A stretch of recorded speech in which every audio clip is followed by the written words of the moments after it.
Lord, I need your blessings today. Panginoon, maraming salamat sa araw na ito. Maraming salamat at lagi kitang kasama. Kaya nagiging safe ang lahat. Kaya nagiging magaan ang lahat. Patuloy niyo po akong samahan sa araw na ito. Panginoon, kailangan ko po ng inyong biyaya ngayon. Kailangan ko po ng blessings niyo sa araw na ito. Kailangan ko po ng inyong provision para sa akin at para sa aking pamilya. Para sa malaking tulong niyo sa akin, Lord. Sa mga nagdaang mga araw, Lord, naging mabigat ang aking mga araw. Naging lito at di ko na naman alam ang aking gagawin, Lord. Pero alam ko, magiging okay na naman ang lahat. Alam ko, Panginoon, kahit na ano pa ang pinagdadaanan ko, kapag kasama ko kayo, lagi kong makikita at mararating ang inyong plano sa akin. Ang mga gusto niyong gawin sa aking buhay na makakabuti sa akin. Kaya ngayon, Lord, dasal ko po na pagaanin niyo na po ang aking sitwasyon ngayon. Bigyan niyo po ako ng wisdom para mas maintindihan ko po ang aking pinagdadaanan ngayon. Bigyan niyo po ako ng guidance sa araw na ito. Bigyan niyo po ako ng katahimikan ng isip.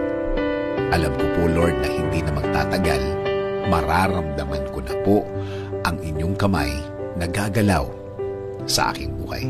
And I'm willing to submit.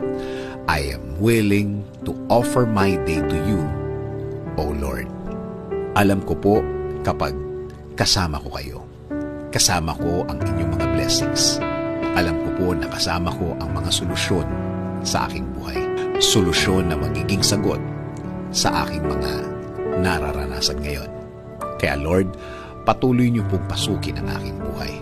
Patuloy niyo po itong lagyan ng katahimikan. Gawin niyo po sa aking buhay ang magandang plano ninyo. Alam ko po na kapag ang plano ninyo ang mangyayari sa aking buhay, ito ay magiging tama. Ito ay magiging tahimik. Lord, itinataas ko din po ang aking bayan. Patuloy niyo pong i-guide ang aming bansa.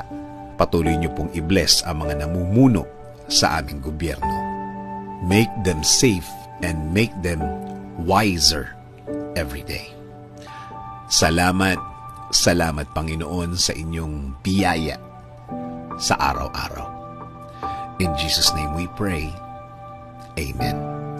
Sabi nga sa John 16:13, "But when He, the Spirit of truth, comes, He will guide you into all the truth.